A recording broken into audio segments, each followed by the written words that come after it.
Today I'm going to show you a super fun way to use colored pencils on both sides of the paper to create a really smooth, vibrant, detailed colored pencil drawing. It's October, and I'm so feeling the cute, spooky vibes. So today, I'm gonna draw a cute little Halloween hybrid creature. I've done a few animal hybrids before, and this time, I'm gonna draw a cat bat. It'll have a cat head on a bat body with cute bat ears and bat wings. I sketched out my idea in Procreate, which you're seeing here. It took over 3 hours to design my character, finalize my sketch, and create the final line art. If you want to color this cat bat with me, you can find a link to the line art below. So today, I'm gonna draw on Dura-Lar. It's a two-sided matte film, so you can draw on both sides of the paper. As you can see, Dura-Lar is translucent, so you can see through it to a degree. This makes it really easy to transfer your line art or reference image.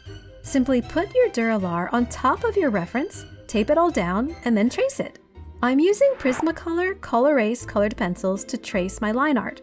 I like Color-Ace pencils because they are designed to be erasable, which is really handy when you're sketching or transferring your line art. And don't worry about trying to trace your line art totally perfectly onto the Dura-Lar, because honestly, any mistakes or wobbly lines can actually add personality to your drawing. So just keep in mind that your sketch doesn't have to look exactly like the reference image. But with that said, because Dura-Lar is so erasable, that takes the pressure off, so you don't have to worry about getting your tracing right the first time, because you can just erase it and adjust your lines as necessary. Once you're done tracing, lift up your paper to check that you've transferred everything over, because sometimes you might miss a few things, so make sure everything looks exactly how you want it to. You're almost ready to color now, but first, you'll need to put down a white piece of paper underneath the Dura-Lar so that you can see your artwork better. Then tape them both to your drawing surface. Now I'm using Prismacolor Premier colored pencils to color in my cat bat. I love to start with the eyes because they grab you right away and draw you in, and they can set the tone for the entire artwork. Since Dura-Lar is two-sided, one side will be the front and the other side will be the back.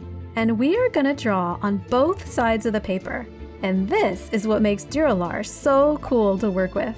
So right now, what you're seeing here, this is going to be the back of the paper. Essentially, what I'm doing is creating an underpainting, or underdrawing, I guess you could say. So all these colors are like base colors. They're not my final colors. And don't worry, this will make much more sense later when I flip the paper over. But for now, let me talk more about what this paper feels like. Or I guess it's technically called film as opposed to paper, but I'm still gonna call it paper in this video because that's just what we're used to drawing on. So I'm sorry if that's not technically correct, but you know what I mean. So the next thing you need to know about Dura-Lar that makes it really special to work on, aside from being two-sided, is that it's a really smooth surface. Like so smooth, it's wonderful, I really love it. Drawing paper usually has a texture to it. If you run your hands across drawing paper, you can feel the texture. But Dura-Lar feels so smooth in comparison. But the amazing thing is that it still has some tooth to it. Tooth refers to the little bumps and ridges on the surface of the paper. Rough paper has more tooth and feels bumpy, whereas smooth paper has smaller tooth, so it feels smooth. And tooth is what makes the colored pencils stick to the drawing surface.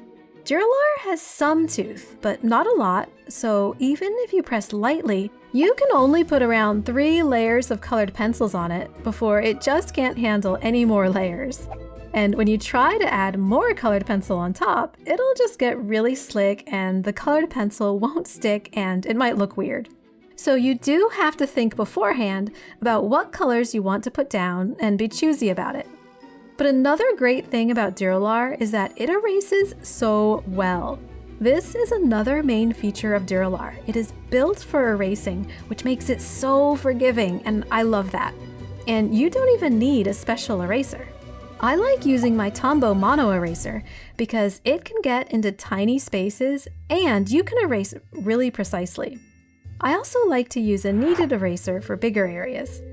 But you know how sometimes when using colored pencils, you might need to use an electric eraser if you want to get back to the white of the paper? Well, you don't need an electric eraser when using colored pencils on Dura-Lar because it is seriously just so easy to erase. Gotta love it. Okay, so now let me talk more about this whole concept of creating an underpainting. Colored pencil artists often like to create underpaintings using watercolors or alcohol markers first, and then apply colored pencils on top. By using watercolors or alcohol markers as your first layer, you're basically tinting and toning the paper to get rid of the white of the paper, so you have a solid, smooth layer of color to work on. And this gives your colored pencil art a head start because it fills in all the little gaps in the tooth of the paper. And I want to say real quick, there's nothing wrong with those little gaps. Some people really like that colored pencil texture because it has a really lovely hand-drawn feeling about it. But depending on your preference, you might not want that colored pencil texture to appear too strong.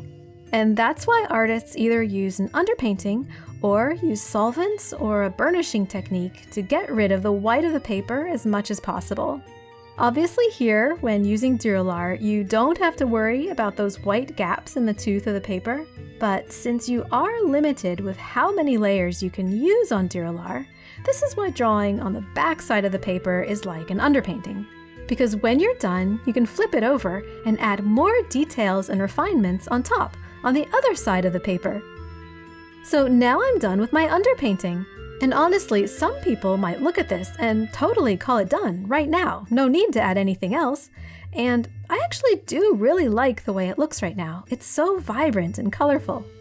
But me being me, I need to keep going. So let's see what happens when I work on the other side of the paper. Now when you flip it over, it's not gonna be quite as vibrant and saturated as it is on the other side of the paper. It'll have a more muted matte appearance. So starting with the eyes, I'm gonna deepen the darks on the pupils and eyelashes, which are the darkest parts of this whole drawing. Now I'm using my dark purple colored pencil and I'm creating some shading at the top of the eye, underneath the eyelid. This helps create some dimensionality in the eyes, so it's no longer flat and 2D like it was in my initial underpainting. I also use my Tombow Mono Eraser to erase out a little highlight or catchlight in the eye. It's so easy to erase. So here's a great comparison. On the right is our original eye, the underpainting, and on the left is how it looks when I draw over top of it. There's quite a difference. And here, let me jump forward and show you how it looks with both eyes finished, and compare that with how it looked before. The eyes definitely feel more developed now and more 3D. So basically, I just go over the whole drawing and deepen shadows, bring out highlights, and add different colors on top sometimes. Like here, on the tips of these tufts of hair, I'm adding yellow-orange just to create some contrast and add additional interest to this area. It makes it feel a bit more dynamic.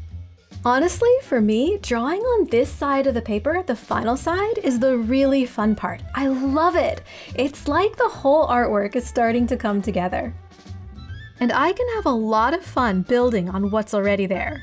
It's like I've already done the hard part, and now this is the fun part where I get to play. At least that's how it feels like to me.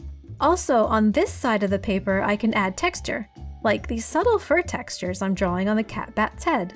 If you're enjoying this video, please tap the like button. It really means a lot to me when I see your likes and comments. It's so motivating and encouraging, and it makes me feel a connection with the people watching my videos. So thank you in advance for being here. It means the world to me, and do subscribe if you want to see more of my art videos.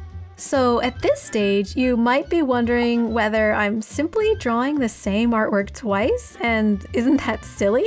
Like, I already drew it on the other side of the paper, and now I'm drawing it all over again? Well, not really. Like I said, you have to think of the other side as an underpainting, and then the whole process falls into place. And like we said, colored pencil artists use underpaintings all the time, so this is just a different way of doing that, using the special techniques that Dura-Lar allows.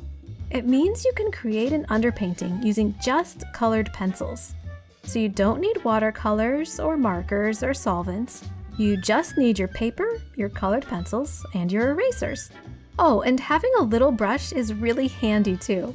I use this unicorn makeup brush to gently brush off the little colored pencil particles that inevitably break off of the colored pencils. This happens no matter what drawing surface you're using. You get these little crumbles.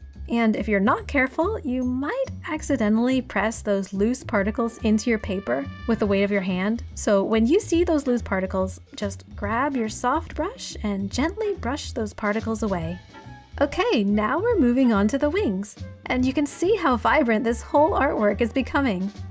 So when I add more color on top, on this side, I'm just adding it to where I think it needs it. And this is all up to you and how you want your drawing to look. If you want it more vibrant or if you want it more muted. So I'm just adding more colors where I want it to be more saturated. And because the color underneath shows through, I don't have to be all careful or perfectionistic about it.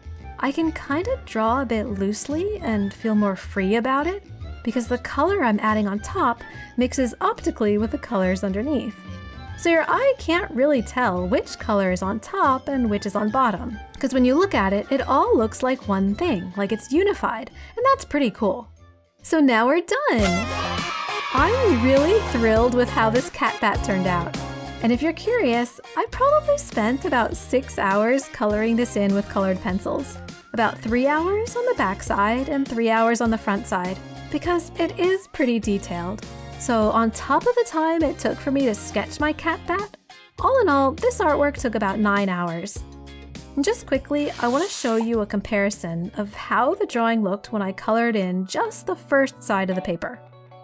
Now here's how it looked after I colored in both sides of the paper. So you can see a difference. I'd say that the first version looks a bit more unpolished, more like a quicker drawing, where you can see more of the pencil texture, but the final version looks more smooth and polished and more refined. And honestly, I think both versions look great, so it all depends on what you want with your art. And there is one more thing I might want to do, and that is, I wonder how this would look with a black background. I think a black background could really make it pop. So I'll just add one digitally, and oh, there it is! What do you think? Which one do you prefer, the white background or the black background? Let me know in the comments. And you know what? This artwork was meant to be Halloween-y, but with all these rainbow colors, I don't know, maybe it's time for a background change.